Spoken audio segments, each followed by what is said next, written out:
Good morning सर्वांना. मी सोनाली जाऊबाई जोरात या चॅनलमध्ये तुमच्या सर्वांचं खूप खूप स्वागत करते आहे. आज मी तुम्हाला पूर्ण तयारी करून दिसते आहे. ही माझी धाकटी बहीण. आम्ही अमरावतीला माझ्या मावस भावाच्या लग्नाला जाते आहे. तर आज मी अमरावतीला जाते आहे. आपल्या वेळेस श्वेताताई गेलेली होती. तर आज श्वेताताई घरी काय काय करणार आहे हे तुम्हाला सांगणार. आणि मी अमरावती ते चांदूर रेल्वे, नागपूर ते अमरावतीच्या दरम्यान चांदूर रेल्वे एक गाव येते, तिथे आम्हाला जायचं आहे. तर चांदूर रेल्वेला जाताना काय काय लागते आणि लग्नात आम्ही काय काय मजा करणार आहोत हे तुम्हाला सांगणार. नमस्कार मंडळी, गुड मॉर्निंग सर्वांना. आज सोनाली चालली आहे तिच्या भावाच्या लग्नाला चांदूर रेल्वेला. आणि आज मी दुपारी कुठल्या रेसिपी बनवणार आहे हे तुमच्याशी मी शेअर करणार आहे. तर बघत राहा. तर नागपूर ते अमरावती आमचा प्रवास सुरू झालेला आहे. ही आमची ईशा, ही माझी धाकटी बहीण मोनाली आणि समोर माझे चालवतात आहे अमित आणि आमच्या दोन छबुकला. ही अनाया, मोनालीची धाकटी मुलगी, आणि ही माझी इच्छा.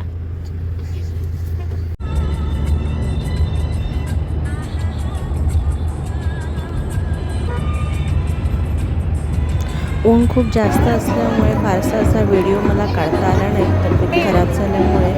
आणि ही जी ईशाला घेऊन दिसते ही माझ्या मोठी मावशीची मुलगी आहे, तिची ताई. आणि शेजारी ज्या बसल्या आहेत त्या माझ्या मामी आहेत, दीपाली मामी. आणि हा माझ्या काकू आहे, मंदा काकू. आणि बरेचसे नातेवाईक आहे, पण फारसा असा व्हिडिओ मला घेता आला नाही. स्टेजवर जी पिवळ्या साडीवर दिसते ती माझ्या काकूची मुलगी आहे, रुपाली.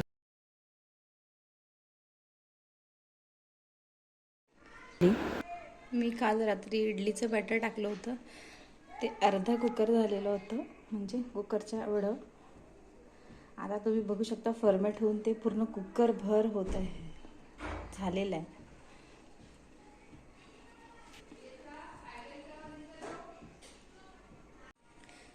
हे इडलीचं बॅटरचं प्रमाण मी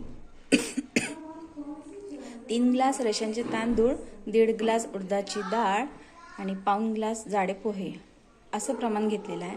आणि त्याला 4 तास भिजवून जाडसर वाटून घेतलेलं आहे. थोडं हाताला रवाळ वाटण असं वाटून घेतलेलं आहे.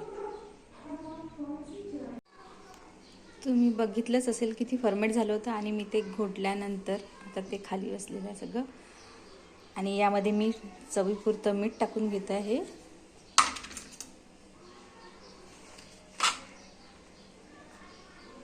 आणि पाऊण चमचा मी खायचा सोडा टाकून घेते.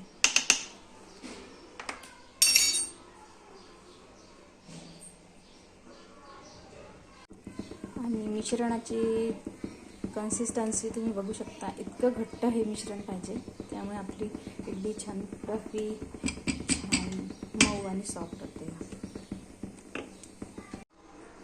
तुम्ही बघू शकता इडली किती छान अशी फ्लफी अँड सॉफ्ट झालेली आहे. आणि बघू शकता किती छान अशी आतमध्ये फ्लफी तयार झालेली आहे, सॉफ्ट आणि स्पॉन्जी. आता मी सांबारासाठी लागणारं वाटण तयार करून घेत आहे. त्यासाठी मी थोडं तव्यावर तेल टाकून घेणार आहे, अगदी थोडंसं. आता मी त्यात थोडंसं अर्धा चम्मचच्या जवळपास मेथी दाणा टाकून घेत आहे. चमचा उडदाची डाळ टाकून घेणार आहे. हे मी हलकं गरम परतून घेत आहे. आणि हे पिसलेलं खोबरं थोडं त्याच्यामध्ये वाटणामध्ये टाकून घेणार आहे. हे याला परतायचं आहे, हे जास्त गरम करून नाही घ्यायचं. मी गॅस बंद केलेला आहे. आणि यासोबत हे असं याला मिक्सरच्या भांड्यात टाकून घेणार आहे. तुम्ही बघू शकता हे मी भाजलेल्या वाटणाचं असं पेस्ट तयार करून घेतलं आहे. या पेस्टमध्ये मी थोडं पाणी टाकून त्याची पेस्ट तयार केलेली आहे.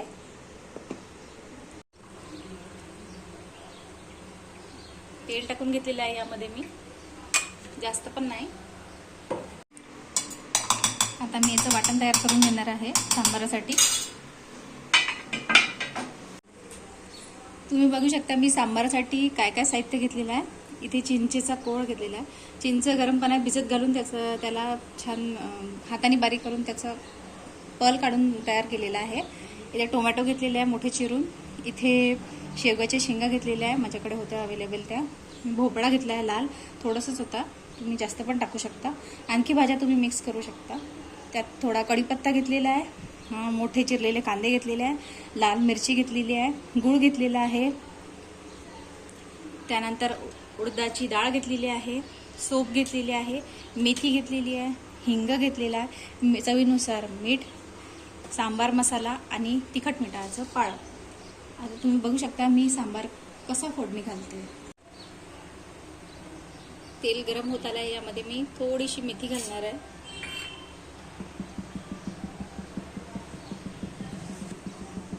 मेथी, 1 चमचा मोहरी, अर्धा चमचा जिरं, चवीनुसार थोडी सोप, 1 चमचा उडदाची डाळ. हे तडतडल्यानंतर मी थोडा कढीपत्ता टाकणार आहे, लाल मिरची, थोडा कांदा टाकून घेणार आहे, चवीनुसार हिंग.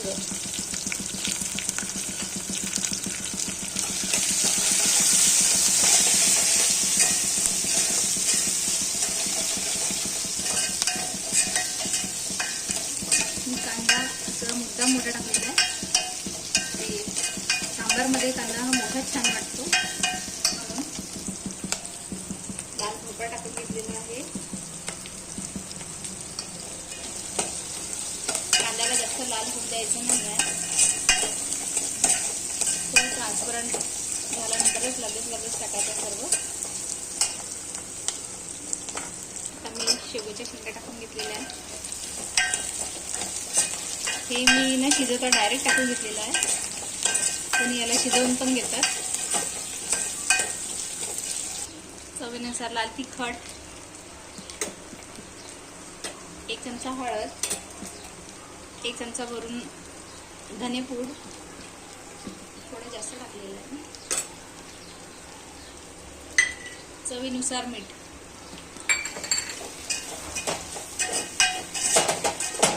आता मी याला हे मिक्स करून घेणार आहे. आता मी याच्यात टोमॅटो टाकून घेणार आहे.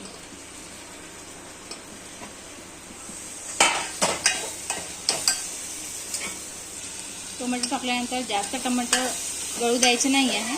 आणि हे आपण आता वाटून घेतलेलं वाटण, खोबरं, उडदाची डाळ आणि मेथी असं पाणी टाकून मी मिश्रण तयार करून घेतलेलं आहे, वाटण तयार करून घेतलं आहे. हे वाटण आता आपण यामध्ये टाकणार आहोत.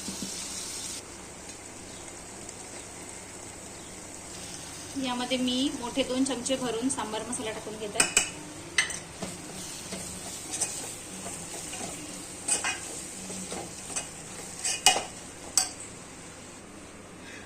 मी वरण शिजवून घेतलेलं होतं, त्याला घोटून घेतलं छान आणि हे आता आपण त्यामध्ये टाकून घेणार आहोत.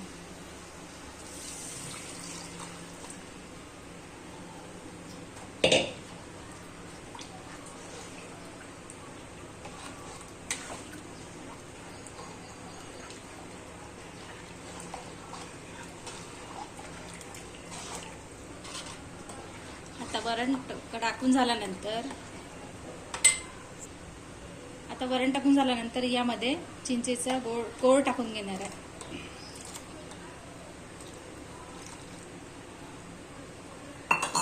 तुम्ही बघू शकता.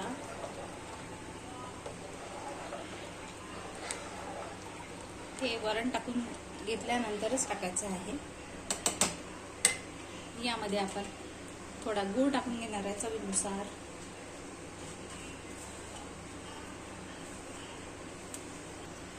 आणि आता मी थोडं पाणी टाकून घेणार आहे यामध्ये.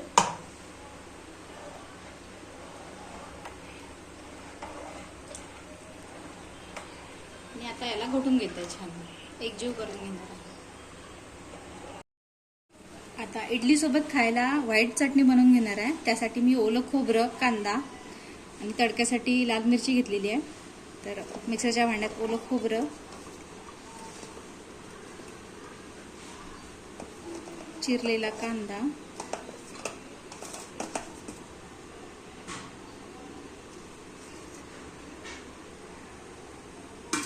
आणि थोडं चवीनुसार मीठ.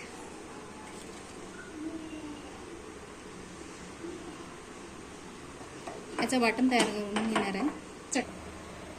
पांढऱ्या चटणीला तडका देण्यासाठी मी या पॅनमध्ये थोडं तेल टाकून घेतलेलं आहे. व्हाईट चटणीला तडका द्यायसाठी मी याच्यात भांड्यामध्ये तेल टाकून घेतलेलं आहे. चवीनुसार मोहरी टाकून घेणार आहे. मोहरी आपल्याला छान तडतडू द्यायची आहे.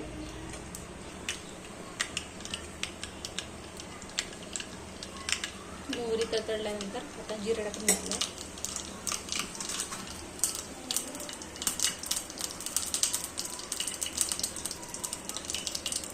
थोडा हिंग टाकून घेतला आणि लाल मिरची.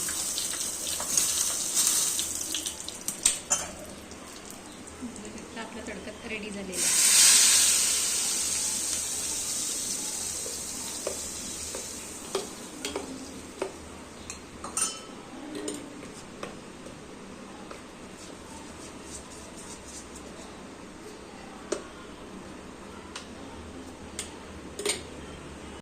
आता आमचा नाश्ता रेडी झालेला आहे.